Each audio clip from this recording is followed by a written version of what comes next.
आज निर्मला सीतारमण जी हमारी वित्त मंत्री ने एंटायर पॉलिटिकल साइंस की डिग्री वाले को भी पछाड़ दिया। अमेरिका में वित्त मंत्री बोली रुपया कमजोर नहीं हो रहा है, डॉलर मजबूत हो रहा है। अब ये कहने का क्या तात्पर्य था, ये तो स्वयं माननीय वित्त मंत्री ही समझा सकती है, लेकिन दो चार बातें यहां पर साझा करना जरूरी है। इस सरकार को रुपया मिला था 54 के मूल्य पर 2014 में, 83 के पार कराने की नौबत आ गई और लगता है शतक कराकर ही दम लेंगे मोदी जी।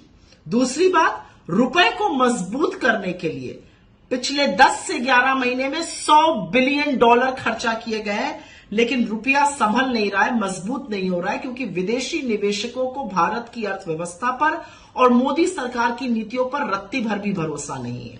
तीसरी बड़ी बात, और यह जरूरी बात है समझना, 86% भारत का ट्रेड डॉलर में होता है। तो जब रुपया कमजोर होता है और डॉलर मजबूत होता है तो उसका दुष्प्रभाव हमारी अर्थव्यवस्था पर, हमारे एक्सटर्नल ट्रेड पर, हमारे इंपोर्ट हर तरह से पड़ता है। लेकिन वित्त मंत्री को तो इसकी चिंता ही नहीं है। उन्होंने आज एक नई थ्योरी निकाल दी, रुपया कमजोर नहीं हो रहा है, डॉलर मजबूत हो रहा है। वैसे ही जैसे उनके आका ने एक बार बोला था कि सर्दी नहीं बढ़ रही है, लोगों की उम्र बढ़ गई है, वो सह नहीं पा रहे।